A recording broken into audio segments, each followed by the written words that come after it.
por un otro motivo no puedan acceder a la hora que estaba establecido, puedan ir haciéndolo a medida que pase la semana. Un gusto para nosotros como Fundación Educa Mejor estar con cada una y con cada uno de ustedes en este seminario que se llama Los Desafíos para el Aprendizaje, que se va a realizar los días 24, 26 de noviembre y el 1 de diciembre a las 18:30 horas. A través de la plataforma vía Zoom. Fundación Educa Mejor nace con el objetivo, tiene como el objetivo de apoyar, fortalecer los procesos escolares en pos de mejorar y lograr mayores calidades, entendiendo por calidad el logro de mejores y mayores aprendizajes de nuestros y nuestras estudiantes. Hay muchas definiciones de calidad, pero Educa Mejor se inscribe con esta noción de calidad como entregar a todos nuestros estudiantes, a todos nuestros estudiantes la posibilidad de aprender mucho más y mejor. Así que eso es una fundación educativa y además una ATE, que obviamente vamos a hablar en unos minutos más. Este seminario va a constar de 3 días, en los cuales vamos a ver 3 expositores. El día de hoy comenzamos con la doctora en educación, la señora Carla Foster, que ustedes la están viendo ahí. Luis Espinosa, a quien no ven, pero verán. Y el profesor Diego Melero. En breves palabras, Carla Foster, como vamos a ver en su pequeña biodata que ustedes están viendo ahí, es docente de la Universidad de Talca y está a cargo del Departamento de Evaluación y Calidad de la área de vicerrectoría de pregrado de dicha universidad. Estudió biología marina en la honrosa Universidad Católica del Norte y después empezó su derroteo por educación, primero con un máster en evaluación educacional, y posteriormente sacando su doctorado en educación, ambos en la Universidad Católica de Chile. Lleva más de 15 años trabajando, formando profesionales de la educación, dentro de los cuales yo orgullosamente soy uno de ellos, y a cual le agradezco ya por su formación. Ha participado en distintas comisiones de políticas públicas, entre ellos la referente a evaluación docente y formación inicial de profesores, y obviamente, como acabamos de leer ahí en un chat, es editora del texto que ya se ha transformado en un clásico para los profesores y profesoras que trabajamos en aula, que se llama El poder de la evaluación en el aula, mejores decisiones para promover aprendizajes, del cual me imagino, como ya acaba de comentar Víctor, ya ha sido un gran aporte ejercicio profesional en aula. Así que agradecemos a cada uno y a cada una de ustedes. La metodología de este seminario es el siguiente. Durante más o menos 30-40 minutos, Carla va a exponer la temática central de su exposición, que es, si vemos la siguiente lámina, es la que ustedes están viendo a continuación. Evaluar para fortalecer los aprendizajes, cómo abordar el decreto 67. Así que no más de mi parte hasta el final de esta sesión, así que Carla, te escuchamos atentamente. Gracias, Luis, por la presentación. ¿Me escuchan bien, no es cierto? ¿Sí? Bueno, la presentación de hoy día tiene como propósito tratar de conversar un poco y reflexionar de cómo evaluamos en contexto pandemia, con un decreto que se está recién implementando y que finalmente tiene como propósito todo esto, fortalecer los aprendizajes de los estudiantes. Un desafío tremendo,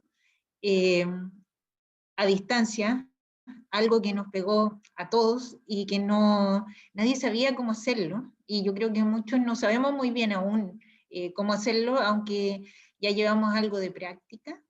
Y lo primero que yo quisiera abordar son estas 4 ideas que contextualizan un poco lo que ha sido este año. Y lo primero es que la pandemia dejó ciegos a los profesores respecto del proceso de aprendizaje. Hoy día los estudiantes están en sus casas en la mayoría de los casos, no sabemos qué es lo que ocurre dentro de las casas. Sabemos que hay padres, madres, tíos, abuelos y amistades que están colaborando con esta formación de los niños y de los adolescentes, pero cómo lo están haciendo tiene una diversidad infinita. Yo lo estoy viviendo en este momento con mi hijo que está en primero básico. Imagínense lo que es enseñar a leer y escribir a distancia. Horrible. A duras penas voy o vamos con mi marido y una amiga que es profesora que nos ayuda, vamos medianamente al día con las cosas que nos mandan del colegio. Pero nosotros lo que vemos de nuestro hijo no tiene ninguna relación con lo que ve la profesora de su proceso y de su avance. A eso me refiero con que dejó ciegos a los profesores. Uno estaba acostumbrado a mirarle y a tomarle el pulso a los niños mientras iba día a día trabajando con ellos. Y uno decía, la evaluación es una instancia más bien formal dentro del colegio, pero uno podía en ese día a día saber cosas que a lo mejor con una evaluación formal establecida como una prueba o un trabajo, uno decía, sí, esto no lo respondió aquí, pero yo sé que sí lo sabe. O a lo mejor lo respondió, pero yo sé que no lo sabe tan bien. Ese pulso lo perdimos. Ya no tenemos todas esas evidencias de aprendizaje, de proceso, que son tan ricas y que hacen que uno pueda, en el fondo, tener ese contacto y esa visión particular de cada uno de nuestros estudiantes. Y eso es un gran problema, porque hoy día tenemos que, a final de año, en un mes más, poner notas que certifican unos aprendizajes de los estudiantes, y para los cuales tenemos escasas evidencias, pero que tenemos que interpretarla y traducirla a una calificación. Y eso es una responsabilidad tremenda, entendiendo que probablemente los niños de los que tenemos menos evidencias, no sea porque son flojos, porque sus papás son despreocupados, lo más probable es que tengan una cantidad enorme de dificultades para conectarse y para mostrar esa evidencia. Entonces, ¿hasta dónde llega nuestro rol en términos de exigencia y decir, esto es lo que nosotros hemos hecho, esto es lo que hemos exigido, y por lo tanto el que va al ritmo va súper bien y se ha esforzado, y el que no lo ha hecho, asumimos que no se ha esforzado? Tenemos un grupo que efectivamente no está ni ahí, y que, nada, ley del mínimo esfuerzo, pero tenemos otro grupo que lo ha intentado, pero que no ha podido ir a ese ritmo. Y lamentablemente nuestras evidencias son las mismas, 0 o muy poco. Entonces, ¿cómo emitimos un juicio de dos grupos totalmente distintos? Es un desafío tremendo nuevamente. Ahora, ¿qué nos dice el decreto? Y que hoy día el aula toma estas comillas, porque el aula no es el aula que conocemos y que tradicionalmente tenemos como profesores. El decreto nos dice que la evaluación tiene como propósito ayudar a los estudiantes a lograr los aprendizajes que se han definido para un periodo o nivel. ¿Y qué significa eso? ¿Cómo los ayudamos? Esa ayuda está asociada a ese monitoreo de los aprendizajes. Y ese monitoreo supone hacer un seguimiento que no necesariamente lleva nota. Por lo tanto, ahí viene el desafío paraguas, si uno quiere, que es mediar, encerrar la brecha entre el punto en el que se encuentra el estudiante y la meta a la que se espera llegar. Uno podría pensar que esto de lo que vamos a hablar habría sido mejor hablarlo en mayo o en abril. Sí, efectivamente, ahora estamos a un mes de cerrar esa brecha, y probablemente la brecha es muy grande y no necesariamente la vamos a cerrar, pero al menos acercarla, lo más que se pueda. Y ahí el desafío es particular, cada uno tiene sus casos, cada uno tiene sus propias dinámicas y formas en que se ha comunicado con sus cursos. Sabemos que un profesor puede ser profesor jefe, pero además tiene otros cursos, a no ser que sea de cursos bien chiquititos. Y ahí vamos a tener que ver cómo cada uno de nosotros se va haciendo cargo de estos desafíos. ¿Qué nos plantea el decreto? Por un lado, nos da una definición de evaluación que tiene unas palabras claves que yo marqué aquí en rosado, que nos dice que la evaluación es un conjunto de acciones lideradas por los profesionales de la educación para que tanto ellos como los alumnos puedan obtener e interpretar la información sobre el aprendizaje con el objeto de adoptar decisiones que permitan promover el progreso del aprendizaje y retroalimentar los procesos de enseñanza. ¿Qué es lo que tenemos que rescatar de aquí? Primero, que es un conjunto de acciones. Por lo tanto, aquí no estamos hablando de una evaluación final a la que yo voy a traducir en nota posteriormente. Aquí estamos hablando de un conjunto de acciones, por lo tanto estamos hablando de un proceso, que es liderada por ustedes como docentes, pero que involucra a los estudiantes. ¿Y cuál es el propósito de estas acciones? Obtener e interpretar esa información sobre el aprendizaje. Aquí estamos viendo cómo nuestros estudiantes van aprendiendo y por lo tanto esas acciones tienen que apuntar a recoger evidencias del proceso, de cómo están aprendiendo. ¿Para qué? Poder tomar decisiones y que esas decisiones ayuden a que el estudiante pueda seguir avanzando o progresando en su aprendizaje. Y también retroalimentar tanto lo que yo hago como profesora, como retroalimentar al estudiante para que pueda seguir mejorando. La definición de evaluación que tiene el decreto es muy completa y muy compleja de llevar a la práctica también. Supone un profesor alfabetizado en evaluación. Y esa alfabetización en evaluación tiene una definición grande que supone que el profesor o la profesora no solo sabe de instrumentos, que es lo que más se enseña cuando uno lo forman en evaluación, sino que también sabe cómo recoger evidencias de interacción con los estudiantes, cosa súper compleja hoy día cuando tengo puras camaritas negras en algunos cursos porque tienen mala conexión de internet.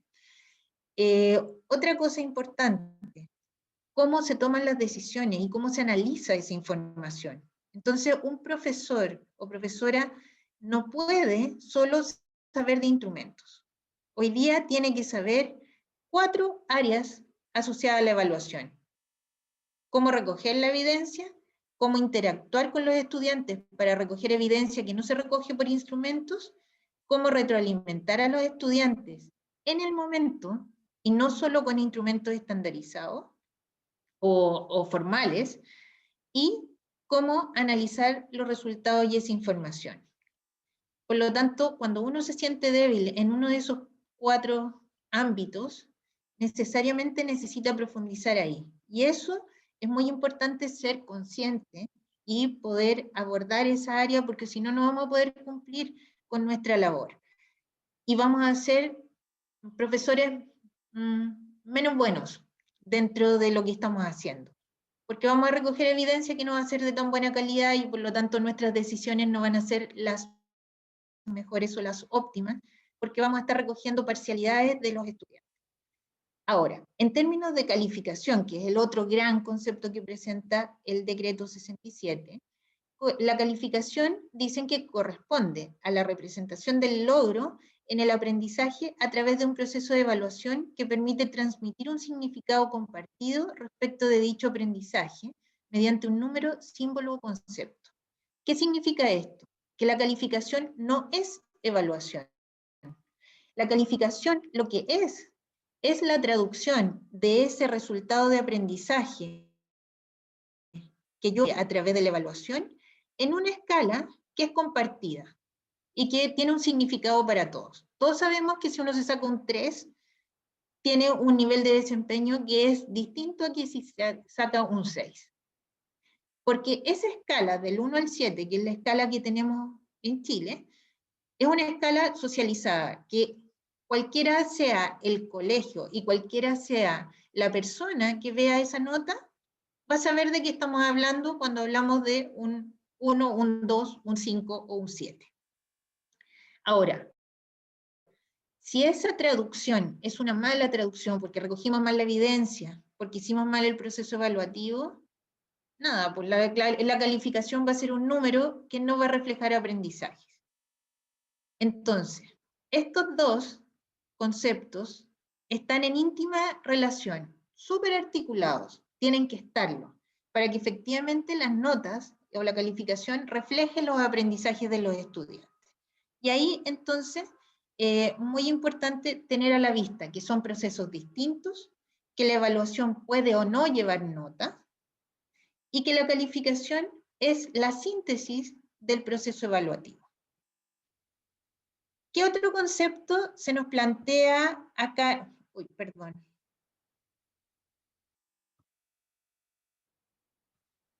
Ahí.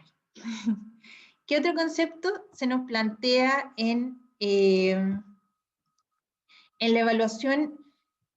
Es la idea de evaluación formativa y sumativa. Y la tendencia es siempre a verlas como antagónicas, donde la evaluación formativa es lo bueno, lo que se debe hacer, lo que aporta todos los beneficios del sistema. Y por otro lado, la evaluación sumativa como el diablo personificado y donde solo trae desventajas y donde tanto el estudiante como el docente quedan al medio de estos dos ámbitos. Y eso en realidad es una mala concepción de entender que estos dos tipos de evaluación son dos caras de la misma moneda. Y en eso, perdón, y en esas dos caras de la misma moneda hay un montón de prejuicios asociados a la evaluación formativa y a la evaluación sumativa. Y entonces, para poder seguir conversando de esto, yo les preparé una pregunta que la va a hacer Luis, y que para eso necesitamos que se conecten a Menti, para poder seguir avanzando.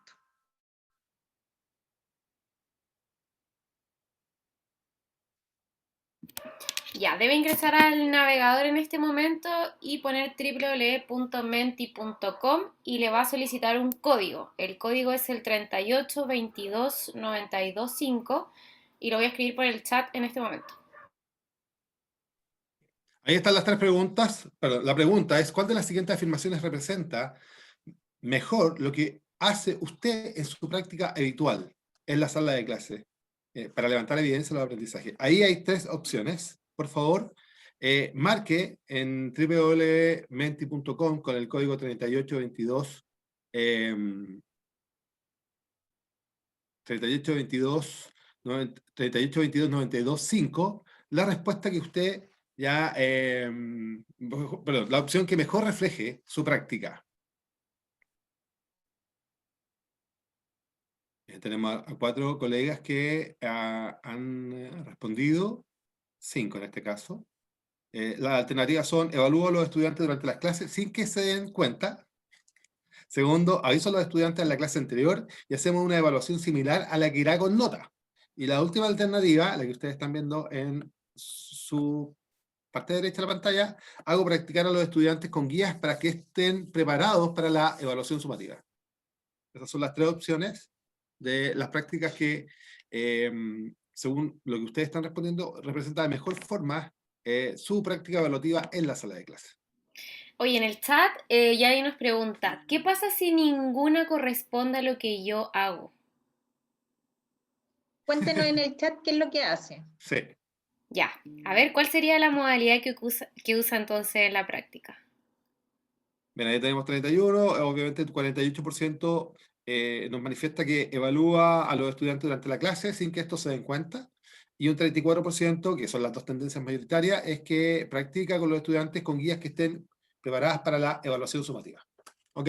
¿Sí? ¿Tenemos evidencia suficiente para seguir avanzando, Carla? Sí, ¿cuánto llevamos? ¿Cuántas respuestas? 32 y ya vemos 32. en la sala 50 personas. Sí. 55. Aquí no Sí, es vamos a... 5. Perdón, perdón. Ya, sí. Aquí Vamos a... Perdón, Josefa. hablamos al mismo tiempo. Ya, dale, Carla. Explica y luego yo te digo lo que nos escribieron en el chat. Bueno, ya. A ver, parece que las opciones se concentraban en la primera y en la tercera opción, que tenían que ver con la primera práctica, evaluar durante las clases sin que los estudiantes se den cuenta, y eso en el fondo es ir observando y mirando las evidencias que los estudiantes tienen. Y la tercera opción, que tenía que ver con hacerles evaluaciones que iban con notas, ¿no? Como no tengo la pregunta aquí, no la puedo ver. La primera, Carla, la primera ¿La decía evalúa a tercera? los estudiantes. Sí, la tercera decía hago practicar a los estudiantes con guías para que estén preparados para la evaluación sumativa. Perfecto. Ya, ahí tenemos distintas opciones de lo que es más frecuente que se haga. Y no es que haya una mejor que otra. Todas las opciones se pueden usar. Ahí el tema es para qué y cuándo la uso. Porque cuando yo recojo evidencias de los estudiantes mientras están haciendo sus tareas o mientras hablan, esa evidencia me puede quedar descompensada. Hay estudiantes que hablan más y que por lo tanto yo los voy a tener mucho más presentes. Hay estudiantes que hablan menos, que a lo mejor no recojo ninguna evidencia si es que no hablan, y yo no tengo una técnica para hacer que todos participen, por ejemplo.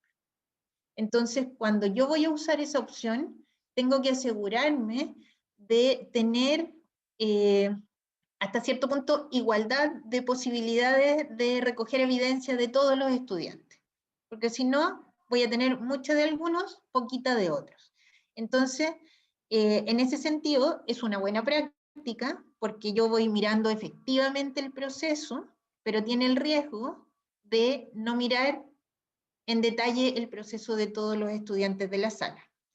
En la segunda opción, ¿puedes leérmela, Luis, por favor? Sí, la segunda opción dice aviso a los estudiantes la clase anterior y hacemos una evaluación similar a la que irá con nota. Ya. ¿Qué es lo que me ha tocado ver en estos tiempos de pandemia? Que le mandan una guía al estudiante y le dicen que va a ser, que la clase siguiente va a haber van a responder esa guía y que esa guía es formativa y que va a ser similar a la que van a tener después como evaluación sumativa. Ahí lo que estamos haciendo es que efectivamente le estamos haciendo un adelanto de más o menos preparando a los estudiantes respecto de los aprendizajes que se van a medir o que se van a calificar posteriormente. ¿Cuál es el problema que encontramos ahí? Que dependiendo de cómo esté formulada la guía, se puede transformar por una parte en entrenamiento, donde el estudiante espera que le pregunten exactamente lo mismo o algo muy similar, y por lo tanto no lo formamos o no lo ayudamos a practicar en que los aprendizajes los tiene que demostrar de distinta manera. Una de las cosas que se ha visto, por ejemplo, en colegios que tienen buen CIMSE, tiene que ver con que les enseñan a resolver problemas, les enseñan habilidades cognitivas complejas, y por lo tanto, cuando les toca rendir la prueba, no necesariamente los preparan para rendir la prueba, sino que están preparados para enfrentarse a situaciones y demostrar lo que aprendieron. Hacia allá es hacia donde apuntamos. Entonces, si esas guías o esos trabajos o esas tareas que nosotros le damos a los estudiantes previos a la evaluación sumativa nos permiten recoger una evidencia para todos los estudiantes, que eso ya es un punto de partida, vamos a tener información de todos, pero al mismo tiempo apunta a desarrollar habilidades para que el estudiante pueda enfrentarse después a la evaluación y que no sea exactamente lo mismo, es lo que deberíamos resguardar dentro del contexto de clases integradas con la evaluación. Y el tercer punto, ¿me lo puedes leer, Luis? Lo leo. El tercero dice, hago practicar a los estudiantes con guías para que estén preparados para la evaluación sumativa. Ya. Y ahí, esa lógica podría tener el tema de entrenamiento directo. Entonces, ahí, ojo con cómo son las guías. Un poco en la lógica de lo que conversamos recién. Tener precaución en que estas guías, yo entiendo que tenemos pocas clases presenciales, que la conectividad no es buena y que por lo tanto las guías son un buen recurso. Entonces, que esas guías efectivamente cubran el espectro de lo que se espera en términos curriculares, que le enseñen al estudiante a enfrentarse a una diversidad de situaciones para que cuando se enfrente a su evaluación sumativa, que va a certificar el logro de esos aprendizajes, ya sea unidad, sea subunidad o sea final de año,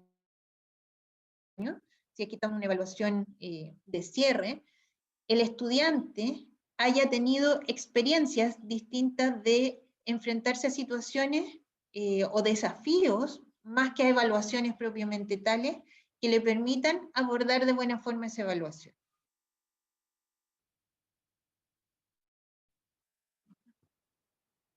Ahora, yo les decía, la evaluación formativa y la evaluación sumativa tenemos que mirarla como dos partes de la misma moneda y que ambas integran el proceso de enseñanza.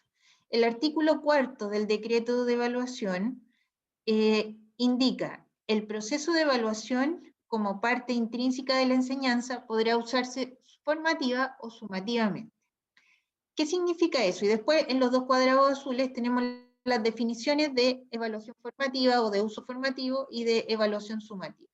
Pero cuando hablamos en que la evaluación es parte intrínseca de la enseñanza, lo que estamos diciendo es que cuando yo pienso en lo que voy a enseñar, yo pienso en lo que voy a enseñar y en lo que voy a evaluar al tiro.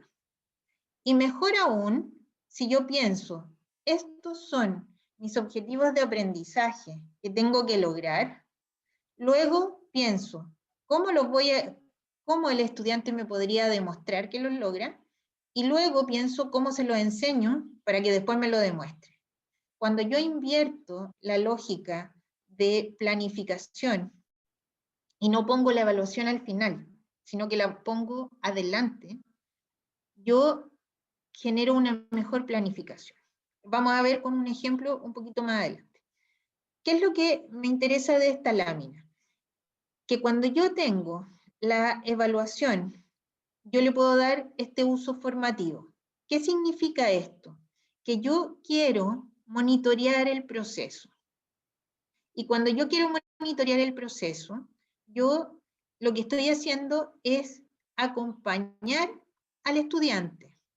Entonces yo veo las evidencias, retroalimento al estudiante o hago que él mismo se dé cuenta de lo que no está logrando y que pueda seguir avanzando.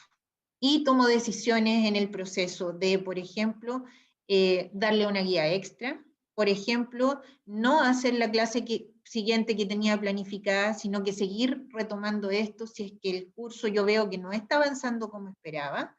Yo tomo decisiones y en eso, si bien los colegios tienen un marco bastante regulado dentro de la sala de clases, todos sabemos que uno es quien maneja las situaciones. Uno tiene un margen dentro de la sala de clases que sea virtual, sea con papás incluidos de audiencia, más metidos algunos que otros, o sea dentro de una sala tradicional, yo tengo esa flexibilidad para decidir que si tenía planificada 3 actividades para ese día, pero yo en la segunda me doy cuenta que requieren más tiempo, no hago la tercera, no la hago, sigo con la segunda para que la terminen bien. Entonces, eso es toma de decisiones en el minuto, es contingente. Ustedes mientras están evaluando, todo el rato están tomando decisiones y están mirando qué es lo que pasa con ese alumno, qué pueden hacer. Esto es súper demandante. Este monitoreo es muy demandante para el docente, porque supone estar concentrado en lo que está diciendo uno, en lo que está diciendo el otro, en que hay 2 que están chateando, en que hay otro que apagó la cámara o que está mirando para cualquier lado. Entonces tengo que tener una atención y con una pantalla es súper difícil.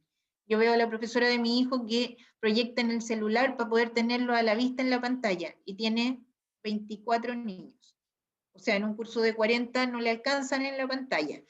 Y monitorear todo eso es muy complejo.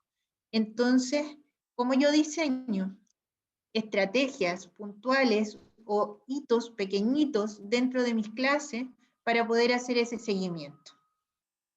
Ahí van a encontrar que puede haber una clave que los ayude a no morir en el intento, porque esto de verdad que si no es muy difícil hacer seguimiento. Entonces, diseñen una actividad donde puedan recoger al tiro alguna evidencia pequeñita de todos los estudiantes. A los estudiantes les encantan este tipo de interacciones con el celular o que contesten en el chat. Ustedes cuando graban les queda la respuesta en el chat. Entonces pueden interactuar por ahí y ahí recoger la evidencia, por ejemplo. Ahora, la evaluación sumativa tiene como propósito certificar y por lo tanto está generalmente asociada a una calificación. Pero como tiene por objetivo certificar, piénsenla como cierre de proceso. Ahora, ¿la evaluación formativa puede llevar nota? Sí, podría llevar nota. ¿Qué es lo importante? Que ustedes le den la posibilidad al estudiante de mejorar esa nota y de mejorarla de forma real. Pues no le pongo yo una nota y después se la promedio con la siguiente. O sea, si el estudiante hace un trabajo A y después yo lo retroalimento y vuelve a hacer el trabajo y tiene un desempeño B, le tengo que cambiar la nota, porque la nota que le queda y que representa efectivamente el aprendizaje es de lo que hizo en la segunda vez. Entonces, la evaluación formativa, cuando está asociada a una nota, piénsenla como que el estudiante se va a quedar con la última nota que demuestre su mejor desempeño, pensando en que esto es un proceso y que ha ido avanzando. La evaluación sumativa, que tiene otra lógica, certifica en el punto final. Por lo tanto, esa va independiente y ahí ya no tiene posibilidades de seguir mejorando porque cerramos un proceso. Entonces, yo en eso, si bien la mayoría de los autores dicen que la evaluación formativa no lleva nota, dado que los colegios y los estudiantes tienen una cultura asociada a la calificación muy importante, si a ustedes les funciona la zanahoria colgando adelante, que sea la nota, pónganle nota, pero den la posibilidad de cambiarlo. Y con eso además le agregan la responsabilidad al estudiante, porque el estudiante puede decidir quedarse con esa nota o hacer un trabajo de aprender lo que le faltó aprender para demostrar que lo sabe y cambiar esa nota. Entonces, desde esa lógica, si le funciona, hasta puede ser un buen incentivo para que el estudiante aprenda. Ahora, veamos un ejemplo asociado a evaluación formativa, sin nota necesariamente. Aquí tenemos un ejemplo de un dictado de palabras que eran con F, con escritura ligada. Y vemos que una niña está escribiendo las palabras que son con F, como están planteadas aquí, donde la F en realidad la pone como J. Entonces, cuando yo estoy haciendo esta escritura y le voy diciendo en modalidad online a los niños que terminan la frase y que me la muestren en la pantalla. Entonces, cuando me la muestran, si yo veo que está escribiendo así, yo puedo parar la actividad y decir, a ver, detecté estos errores. Hay 3 niños que están escribiendo la F mal. Así se escribe la F. La escribo para que todos los niños vean cómo se escribe. Y luego sigo dictando palabras y veo si es que los estudiantes que estaban escribiendo mal mejoran la escritura de la letra. Esto, si yo lo hago en el proceso, ahí en directo, claro que va a mejorar y va a ser una retroalimentación efectiva donde los estudiantes se van a poder demostrar que lo aprendieron ahí siente. Hacerlo ahí, que el estudiante sigue sin poder escribir esos elementos ahí y voy a necesitar hacer un refuerzo adicional en otra instancia. Pero aquí la idea es que mientras yo voy recogiendo evidencia y generando mis actividades, voy mirando y monitoreando inmediatamente. Y si puedo hacer una corrección ahí, en el momento, la hago, ¿no? Para que lo tengan en cuenta. ¿Cómo podemos hacer esta integración entre la enseñanza, la evaluación formativa y finalmente la evaluación sumativa? Algunos autores proponen, aquí esta es una adaptación de varios autores, ni siquiera llega a ser un modelo, pero es un ejemplo que me parece que gráficamente puede explicar bien lo que yo quiero decir, que es que definimos 3 preguntas clave para estructurar la planificación de la enseñanza y la evaluación articuladas, en conjunto, de manera integrada. Lo primero es saber que pretendemos que los estudiantes aprendan en esta unidad. Y entonces yo defino las metas de aprendizaje. Estas metas hoy día parten de un currículum priorizado, pero podrían ser del currículum completo o podrían ser de las metas que se planteó el propio colegio en relación a los objetivos de aprendizaje de un nivel, de una o de incluso una clase o una secuencia de clases. Lo segundo que yo miro es cómo voy a saber que los estudiantes están aprendiendo esto que yo espero que logren. Cómo lo están aprendiendo y después si lo aprendieron o no. Son 2 preguntas en una. Y entonces ahí yo lo que hago es definir qué evidencias de aprendizaje, ya sea a través de acciones o de productos, debería pedirle a mi estudiante para poder saber si están aprendiendo y si aprendieron. Entonces aquí yo puedo asociarlo a elementos concretos, que pueden ser desde hacer una pregunta, y que cada niño, por ejemplo, responda en el chat, o que responda en una hojita y le saque una foto y me la mande, o acciones específicas o productos específicos que los van a hacer en un horario no presencial y que después me los van a mandar. Y la tercera pregunta tiene que ver con de qué manera y en qué momento de esta ruta de aprendizaje o de este currículum priorizado es posible recoger información sobre el desempeño de los estudiantes. Y ahí yo defino, entonces, qué actividad concreta y en qué momento sería más pertinente hacer este levantamiento. Veamos un ejemplo. De la primera pregunta, aquí, ¿qué es lo que se espera que aprendan? Yo seleccioné un objetivo que tiene que ver con el origen de las estaciones del año, sus diferencias en los hemisferios norte y sur de la Tierra, y cómo éstas afectan en los ciclos de la naturaleza. Entonces tenemos estaciones del año y cómo en el fondo la inclinación de la Tierra afecta a la naturaleza. ¿Cómo puedo saber si aprendieron o no, o cómo están aprendiendo? Yo defino estos indicadores de evaluación o descriptores de aprendizaje o objetivos de aprendizaje o incluso, bueno, tienen distintos nombres, pero da lo mismo. Todos apuntan a lo mismo, en el fondo, que es desempeños pequeñitos que yo esperaría que el estudiante hiciera para demostrarme que aprendió esta meta que estaba acá. Entonces yo digo, ¿cómo sé si aprendieron o si están aprendiendo? Bueno, me explican las causas de las estaciones del año, me explican el origen de las estaciones del año, puede ser que modelen cómo se producen las estaciones del año. Ahora, ¿de qué manera yo les voy a pedir que me expliquen las causas de las estaciones, el origen de las estaciones y este modelamiento? ¿Y en qué momento de mi unidad lo voy a hacer? Y entonces yo digo, a ver, lo primero que van a hacer es que los estudiantes van a hacer una discusión grupal y luego lo van a sintetizar en un plenario.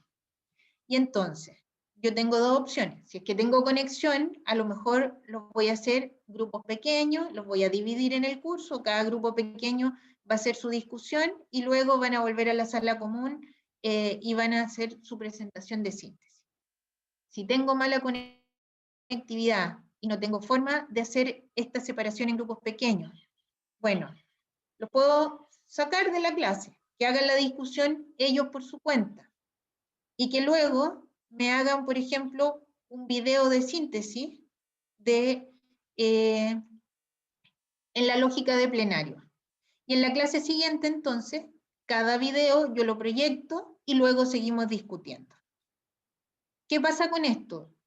Puede ser que me demore una clase o dos clases, dependiendo de tenga que hacer de acuerdo a la conectividad de los estudiantes. Entonces, importante tener a la vista que si yo defino estos pasos así, se me facilita bastante el tema, porque yo después, una vez que yo tengo definido esto, que voy a decir cómo lo aprendieron, entonces ahí yo digo, ¿cómo lo enseño? Para que los estudiantes me demuestren esto. Y entonces ahí yo pensaré en que a lo mejor les muestro un video, o a lo mejor trabajo con un modelo y les pongo, no sé, un globo terráqueo y pongo, no sé, hago un modelamiento con una linterna o con una lámpara alrededor del sol, diseño yo mi propio video, los hago investigar, o sea, tengo distintas formas para que lo aprendan, pero mi meta está puesta en que la forma en cómo lo aprendan da lo mismo. Mi propósito es que me expliquen las causas de cómo se producen las estaciones del año. Entonces, si se fijan, cuando uno cambia esta lógica, puede focalizar mejor en el seguimiento y en la meta. Y la enseñanza y las modalidades de enseñanza van a ser tan particulares dependiendo de cada contexto, que a lo mejor no va a ser una, voy a tener que definir 5 formas distintas para poder abordar a todo el curso. Entonces, ¿qué tengo que tener a la vista o qué tengo que considerar? La calidad de la conectividad de los estudiantes. Claro, si tengo una conectividad full, puedo ocupar el programa que yo quiera, hacerlos ver el video que quiera y tenerlos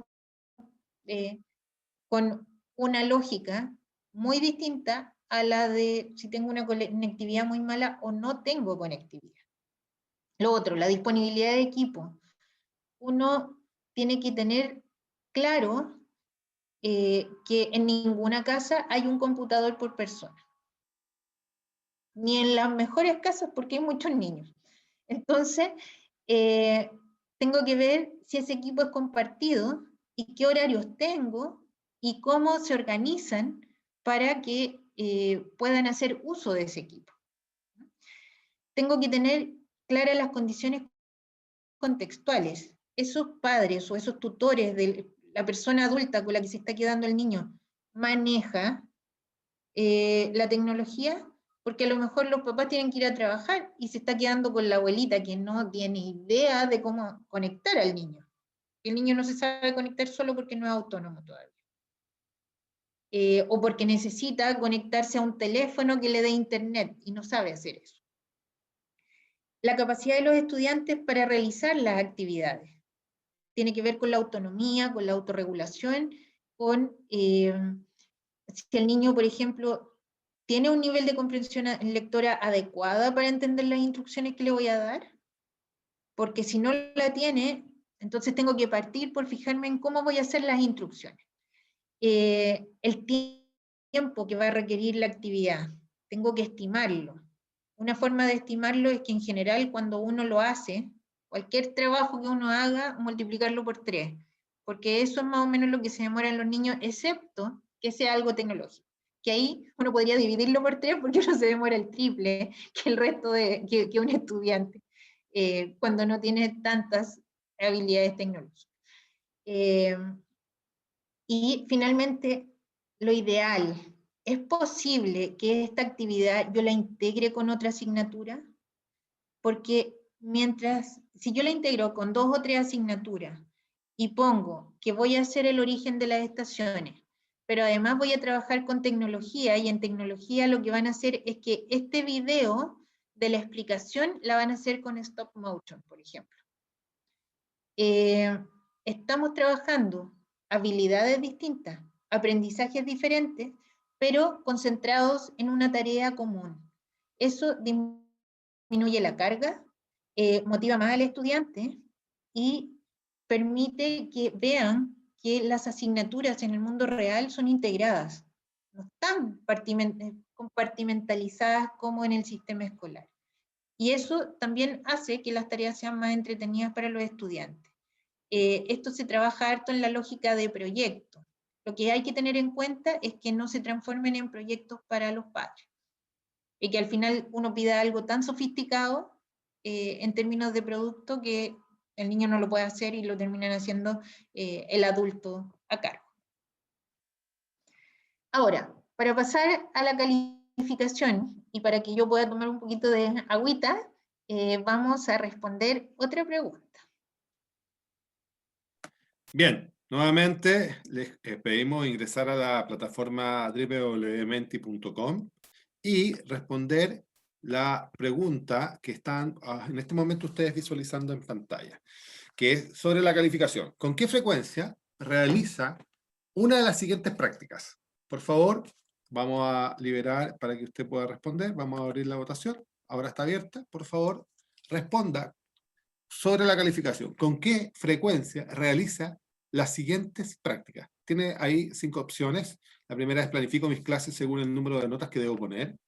Diseño las clases unidades a partir de lo que espero que los estudiantes demuestren en las evaluaciones. Cuando diseño las clases unidades, intenciono actividades que integren la evaluación de los estudiantes, autoevaluación de pares. Cuando diseño las clases, unidades, considero la estrategia de retroalimentación, como mencionó un colega hace un instante atrás, y el tiempo que tomará dicha retroalimentación. Tomo decisiones pedagógicas y ajusto mis clases con los resultados de la evaluación. Hay 5 alternativas, pueden ingresar a través de menti.com. Ahí hay un colega que ya está votando.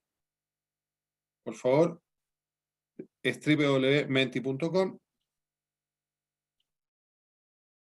Y nos comparten sus respuestas. Hasta el momento solamente un compañero o compañera ha podido votar. Hay otro compañero, otro colega. No sé si están también respondiendo en el chat. No, en el chat no hay respuestas.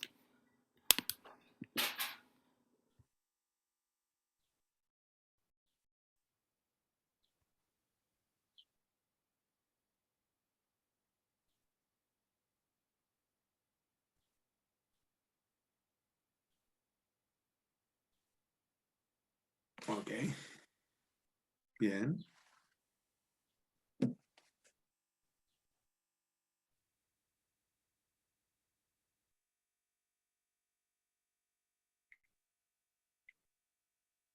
Según lo que estamos leyendo, Carla, la mayoría de nuestros colegas toma decisiones pedagógicas ajustando sus clases considerando los resultados que se va obteniendo de la evaluación.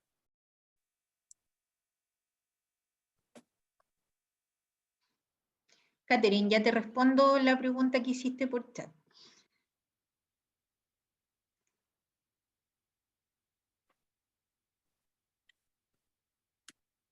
Bien. Bueno, agradecemos a cada uno y a cada una de ustedes por haber compartido o estar compartiendo con nosotros sus prácticas en torno a la calificación, como ya no buscar la evaluación o levantamiento de evidencias desde una perspectiva formativa y la calificación que está ligada a la evaluación con intencionalidad sumativa, son dos caras de la misma moneda. ¿Mm? No son puentes que están desconectados, son dos laderas que están conectadas por un puente y que al final y al cabo nos permiten, por un lado, levantar evidencias si estamos logrando el objetivo que supuestamente estamos logrando a través de una serie de actividades o experiencias que les proponemos a nuestros estudiantes, y por otro lado, informar a la sociedad de que los estudiantes tienen dentro de una escala en Chile de 1 a 7 los aprendizajes que supuestamente refleja ese número o esa calificación. Bien. Bueno, Ahí están las respuestas. no me saques la lámina, por favor, Okay, para hablar un poquito en relación a estos resultados antes de seguir con la presentación. Respecto de estas prácticas, yo las quise poner y las seleccioné asociadas a lo que plantea el decreto 67. Y una de las cosas que plantea y que quizás choca un poco con la cultura de los colegios, tiene que ver con el número de calificaciones que se deben poner en una asignatura.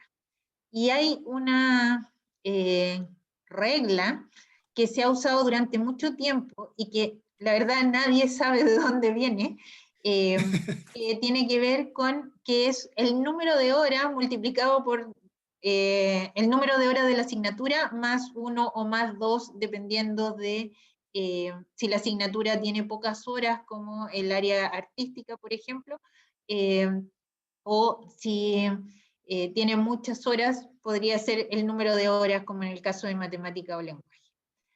La verdad es que lo que plantea el decreto hoy día es que el número de notas lo define el colegio.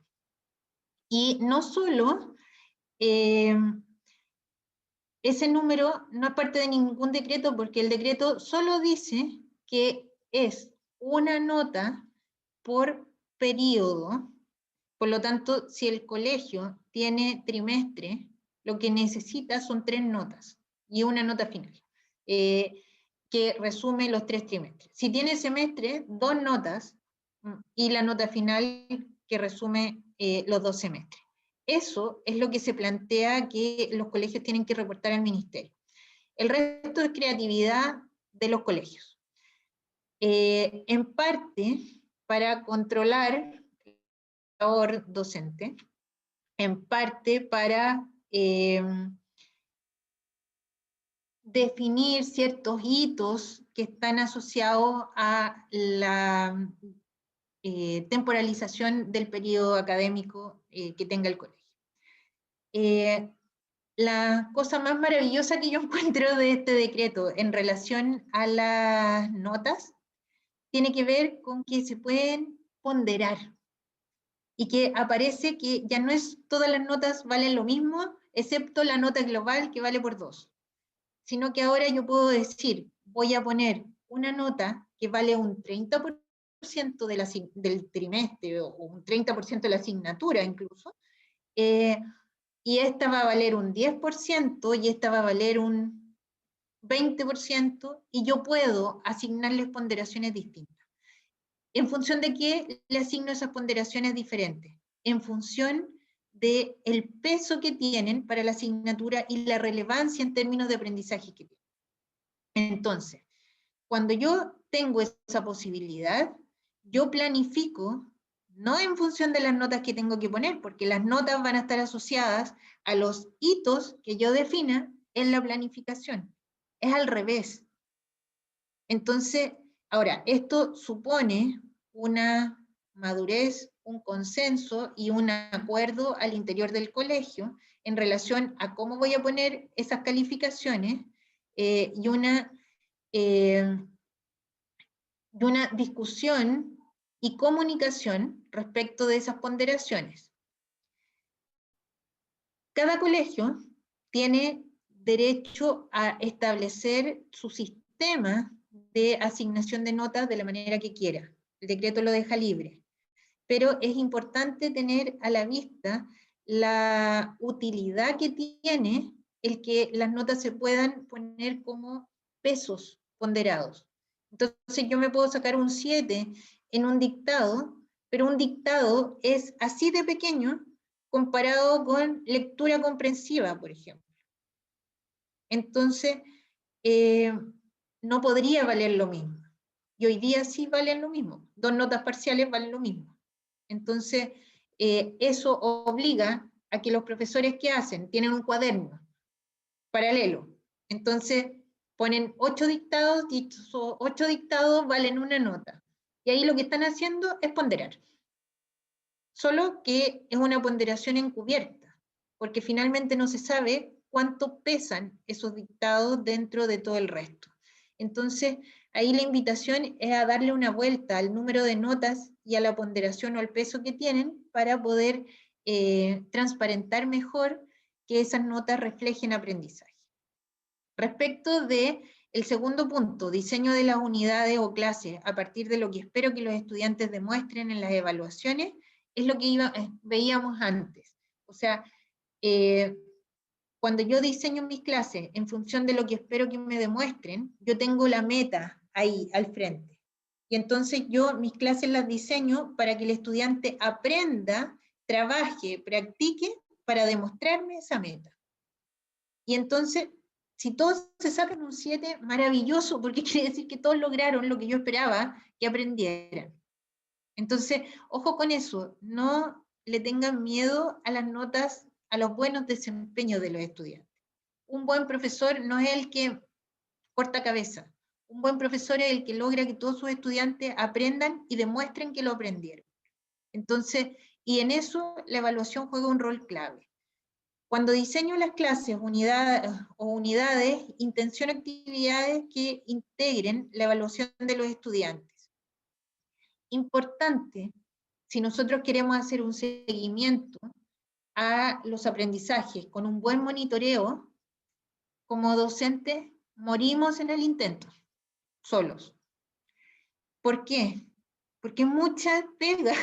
Entonces ahí es importante también darle la responsabilidad a los pares estudiantes, y también darle la responsabilidad al propio estudiante.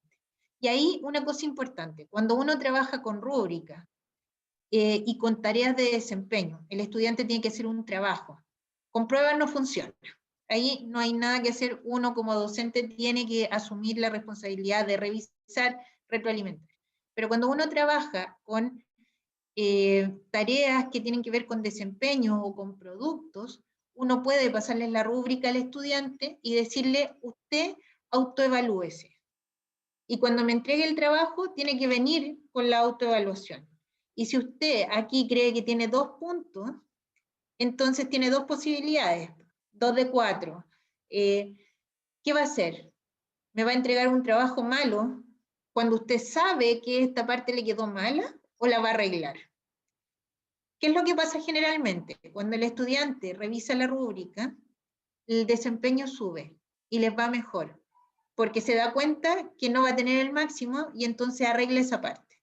Y después arregla la otra y después arregla la otra y por lo tanto sube. Otra opción es que yo le diga a los estudiantes, intercámbiense los trabajos. Cuando se los intercambian y evalúan al otro, lo que yo tengo que asegurarme es que hayan hecho alguna práctica. Y para eso un trabajo del año anterior sirve para que afinemos como el criterio y el ojo que le estamos poniendo. Porque si yo soy buen alumno y me evalúa un estudiante que sabe menos, lo más probable es que me lo encuentre súper bueno. Y al revés, pues, si lo evalúa un estudiante que sabe más, a lo mejor hace pebre el trabajo de su compañero. Entonces, importante tener esos criterios y también entrenar el ojo de los estudiantes. La evaluación de pares puede ser nuestro mejor aliado para mejorar la retroalimentación. está súper probado que funciona, pero requiere práctica. Un estudiante que no lo ha hecho nunca, la primera vez les va a salir súper mal, y la primera vez que hagan una actividad de pares o de autoevaluación, les va a salir súper mal también. No les va a resultar probablemente, o van a quedar como descontentos con cómo salió. Pero sigan intentando, porque los estudiantes requieren también adaptación y entender la lógica que está detrás. Súper importante tener a la vista cuando retroalimento el tiempo que me va a tomar eso. Si voy a retroalimentar en mi casa, ¿cuánto tiempo voy a estar escribiendo comentarios? Si voy a retroalimentar en clase, voy a trabajar con grupos chicos, ¿cuántas horas necesito de grupos chicos? Dimensionenlo, porque según eso, cuando uno lo dimensiona a priori, entonces ajusta. Si uno no lo dimensiona, después dice en qué momento fui tan creativa que se me ocurrió hacer esta tontera. Que es súper buena, pero llevo 1000 horas revisando. Entonces, piénsenlo antes, anticípense.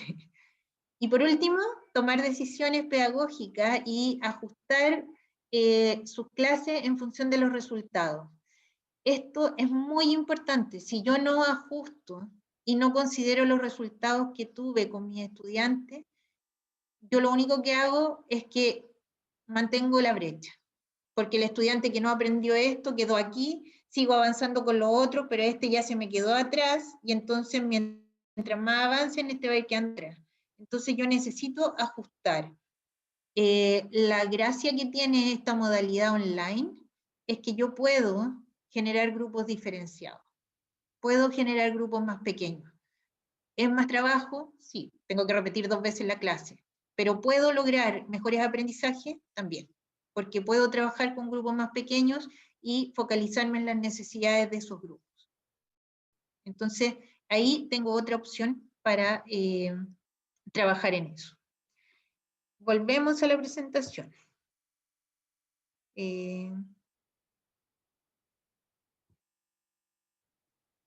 Vamos a compartir. Voy a responderle a Catherine, que preguntaba por qué era Stop Motion. Stop Motion es una aplicación, se las puedo escribir en el chat cuando terminemos, que se baja, que es gratuita. Mi hijo vio un video y la bajó sola en el celular. Y hace sus propios videos, y son estas, cuando uno arma una historia a través de fotos. Entonces, esos monitos de plasticina, no sé si han visto los videos en plasticina, que arman dibujos animados, que son puras fotos juntas, y que después se ven como un video porque se pasan rápido. Con eso uno puede generar historias. Me tocó ver en un colegio que en artes visuales, por ejemplo, tenían que hacer una maqueta, y en lenguaje tenían que hacer el guión que iban a ocupar en la historia, y entonces hacían la maqueta de un dormitorio con muñequitos o con peluches o lo que tuvieran, tenían que inventar una historia, y esa historia inventada era como un guión de cine, donde tenían que escribirlo, y luego lo representaban en esta maqueta con los monitos, que podían ser autos, podían ser peluches o muñecas, lo que los niños quisieran. Esto lo hicieron en quinto básico. Y en tecnología ocupaban esta herramienta, entonces sacaban fotos, iban moviendo los muñequitos y contaban la historia con el relato, le ponían audio y luego presentaban el video. Entonces el video, o sea, la evaluación o el producto que tenían que entregar era el guión escrito, el video, y ahí en el video se veía la maqueta. Y funcionaba súper bien. Tenían 3 asignaturas cubiertas con la misma tarea, y los estudiantes no se dieron ni cuenta cómo trabajaron todos los temas, y recibieron retroalimentación de 3 áreas con un proyecto común. Uno podría pensar que eso es más complejo. Sí, les dieron 3 semanas para hacerlo, pero da les abre la mente a los estudiantes. O sea, súper motivado, y me permite a mí medir un desempeño real de los estudiantes. No algo que es como ficticio, porque yo podría haberlo hecho, que escribieran, pero aquí estaban escribiendo con un propósito, que no era demostrarme a mí que sabían hacer un guión, era demostrarse a ellos mismos que podían ocupar el guión para hacer su propio video. Entonces la motivación cambia. Y el propósito de aprendizaje sigue estando ahí, intacto. Sobre la calificación, para ir cerrando. Lo que yo les decía, la cantidad de las calificaciones y las ponderaciones es algo que se define por el colegio. ¿Qué es lo que hay que tener en cuenta en relación a eso? Que finalmente el número y las ponderaciones tiene que ser coherente con lo que yo quiero enseñar y con la planificación que haga. Y estas definiciones o ajustes que yo tenga que hacer en contexto pandemia, por ejemplo, tendría que sustentarlas en argumentos pedagógicos. O sea, no puede ser que a mí se me ocurra porque no tengo tiempo para revisar.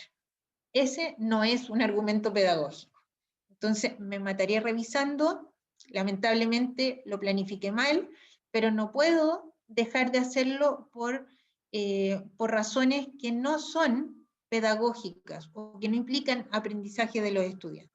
Entonces, eso hay que tenerlo en cuenta y avisárselo de manera anticipada a los estudiantes. Nunca después cambiarle las reglas del juego o por el camino cambiar las reglas del juego. Eso no se puede hacer porque éticamente estoy incumpliendo un principio de la evaluación. En síntesis, nosotros tenemos un currículum diseñado, ese currículum diseñado nosotros lo implementamos, pero luego tenemos que saber cuánto de ese currículum se aprendió. En el currículum diseñado tenemos unos objetivos que la idea es que ojalá los agreguemos, no vayamos objetivo por objetivo porque son muchos, sino que los trabajemos de manera integrada o agrupada, que definamos estas evidencias de aprendizaje a priori, antes de enseñarlas. No pensemos después, ay, enseñé esto, ya, ¿cómo lo mido? Sino que definámoslo antes. Y luego definir las estrategias de enseñanza y monitoreo. Todo eso, ¿cómo lo veo? A través de una planificación. En general, uno hace una planificación como de todo el año, grande, y luego hace planificaciones más pequeñas, asociadas a unidades. A eso le llamamos mediano plazo, que son planificaciones de un mes y medio más o menos. ¿Por qué? Porque eso me permite tener cierta flexibilidad, retroceder, volver, avanzar más rápido en algunos puntos, pero mantenerme dentro de unos tiempos razonables para no llegar a fin de año con la mitad del currículum abordado. Tratar de intencionar actividades más complejas, por ejemplo. Lo que yo le decía, actividades integradas que hagan pensar a los estudiantes y donde aprendan los aprendizajes, los contenidos sean más fluidos, en el fondo que el estudiante los integre, no en una lógica memorística, pero no porque la memoria sea mala, hay cosas que tienen que aprenderlas de memoria y que hay que intencionar que se las aprendan de memoria. Yo apunto a que lo que hoy día el estudiante puede encontrar en Google, que es prácticamente todo, desarrollemos habilidades para que use eso. Porque lo más probable es que en poquito tiempo más ande con el celular y que cualquier cosa que necesite lo busque. Nosotros lo hacemos. O sea, yo no sé una palabra, la busco en Google y le pongo definición y listo, me da la definición. Entonces, ocupemos la tecnología para las cosas que nos pueden ayudar a hacer de nuestros niños y jóvenes mejores pensadores. Y eso supone actividades más complejas, que el estudiante piense más y que use más los conocimientos, y se los va a aprender a medida que los va usando. Si finalmente igual se los aprenden. Tener un monitoreo permanente y con retroalimentación efectiva. retroalimentación efectiva supone que es a tiempo, que es precisa, centrada en la tarea y no en la persona. Si un estudiante, estoy en música, y el estudiante es desafinado para cantar, entonces yo no saco nada con decirle que que es desafinado o que no da el tono, porque lo más probable es que nunca lo dé, a menos que cambie la voz, cosa que es un poco difícil.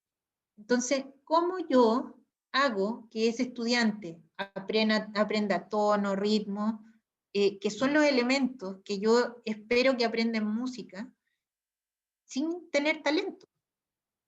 Entonces, la retroalimentación efectiva centrada en la tarea, en lo que el estudiante efectivamente puede cambiar, no en lo que es propio del estudiante y que, aunque lo desee con toda su alma, nunca lo va a poder cambiar. Esa retroalimentación no sirve. Y finalmente, en relación al currículum aprendido, ¿qué resultados recojo de los estudiantes? ¿Qué evidencias? Centrarnos en la evidencia del proceso, no solo del final. Centrarnos en la evaluación formativa, entendida como esta lógica en espiral, donde el estudiante va mostrando evidencia, yo lo retroalimento, el estudiante sigue aprendiendo, yo recojo la evidencia, lo retroalimento, vuelve a mejorar, y ahí va avanzando. Una espiral que avanza. Y donde la nota es la traducción y la síntesis de algo que tenemos que comunicar y que lo comunicamos a través de la sociedad. Y la sociedad tiene una escala que va de 1 a 7. Pero el propósito de la evaluación y el propósito de la enseñanza no es la nota. La nota es un resultado, pero nuestro propósito está en que los estudiantes aprendan. Entonces, la evaluación siempre al servicio del aprendizaje. Y una cosa que a mí me parece importante es que ese foco. Entonces, si nosotros lo aprendemos a usar y lo vemos como un aliado, y el colegio logra generar su propio reglamento anclado en estos conceptos, evaluación formativa y sumativa como conjunto, evaluación y calificación como dos formas de evidenciar el aprendizaje de los estudiantes, que son complementarias, donde el foco no está puesto en la calificación, sino que es una acción más. Vamos a tener reglamentos de evaluación que nos ayuden a mejorar los aprendizajes de los estudiantes. La evaluación apunta a eso. Bien, Muchas gracias. agradecemos a Carla y a cada uno y a cada una de ustedes. Tenemos varias preguntas. Obviamente por temas de tiempo no podemos responderlas todas. Creo que algunas de ellas ya fueron respondidas por ti, Carla. Andrés Carrasco nos pregunta si bien el decreto 67, tú también lo estás leyendo junto conmigo, no establece mínimo de calificaciones. ¿Crees que las escuelas deben establecer un piso de tal manera la cantidad de calificaciones mínimo para evitar, por ejemplo, que los criterios por asignatura sean muy dispares entre sí?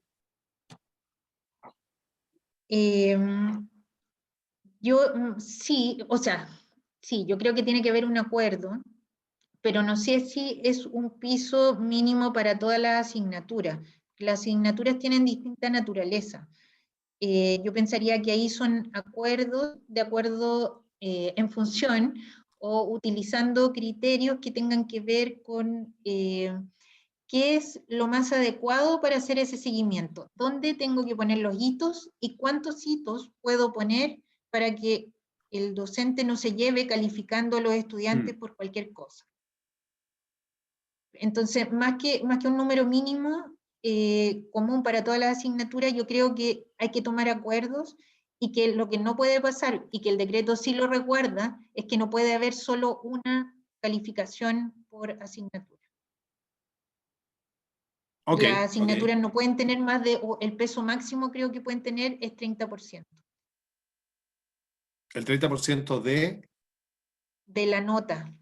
Ok. Por lo Ok. tanto, una asignatura tendría que tener al menos 3 notas o 4 notas. Ya, ya. Y nos pregunta Cecilia, que dice, entiendo que la evaluación formativa debe propender a la toma de decisiones por parte de profesores y alumnos, la función reguladora y autorreguladora. Pregunta, ¿cómo puedo guiar a los alumnos en esta toma de decisiones? ¿Y qué implicaría? A ver, la toma de decisiones estaría más asociada, o sea, estaría asociada a lo que yo les planteaba de la autoevaluación y de la evaluación de pares.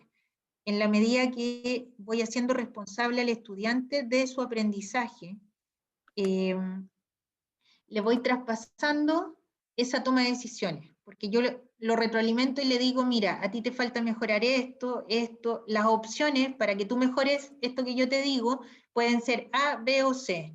Y entonces ahí el estudiante puede decidir cuál es la mejor forma para avanzar en eso.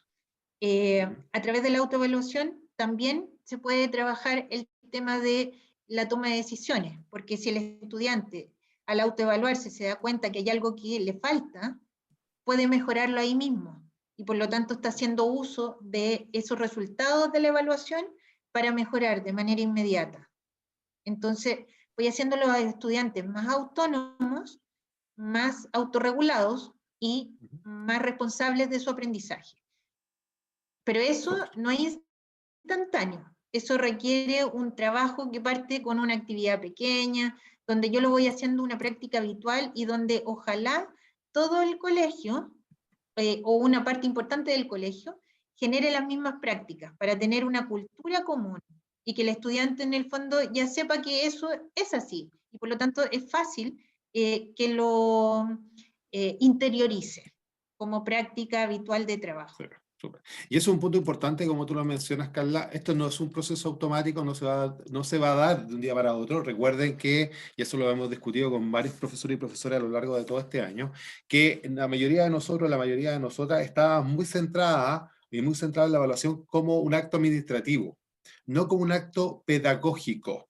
Y este cambio de switch, que no es un tema menor, ya va a implicar un proceso largo. ¿Sabemos que estamos constreñidos por las exigencias de la ley? Sí, lo sabemos, lo tenemos más que claro. Pero también tenemos que ser muy realistas en que este proceso no se va a instalar de un día para otro, vamos a tener muchas tensiones, sabemos muy bien que va a ser un foco de conflicto, y en ese sentido, tanto ustedes como sus equipos de gestión deben tener las herramientas para enfrentar este tipo de conflictos que se van a dar. Va a ser parte de nuestro devenir como escuela, pero sí o sí, en pos de que nuestros niños y niñas aprendan más, tenemos que trabajarlo. Así que, bueno, agradecemos a cada uno y a cada una de ustedes. Hoy día con Carla trabajamos todo lo que es el levantamiento de evidencia de los procesos de aprendizaje. El día jueves vamos a trabajar sobre, pero ¿qué aprendizaje específicamente? Porque todos profesores y profesoras hablamos constantemente de que estamos levantando evidencia de los aprendizajes de los estudiantes. La pregunta es, ¿todos tenemos claro qué es el aprendizaje y qué tipo de aprendizaje estamos intencionando en la sala de clase? Y cómo tú y yo podemos favorecer a que nuestros estudiantes aprendan más y la evidencia que estamos levantando con distintos procedimientos e instrumentos sean realmente reflejos de lo que aprendieron. ¿Ok? Así que los esperamos el día jueves a las 18:30 horas. Usen el mismo link. Hoy día tuvimos algunas dificultades. Si pueden ingresar unos minutos antes para comenzar justo a las 18:30, se lo agradecemos. Nuevamente, Carla, un gusto, un abrazo. Gracias a la pandemia podemos tenerte con nosotros el día de hoy. A pesar de que hay 460 kilómetros de distancia entre la región metropolitana, Santiago y la ciudad de Talca, pero ha sido como siempre un gusto escucharte. Sí, pues muchas gracias por la invitación y seguimos en contacto. Muchas gracias.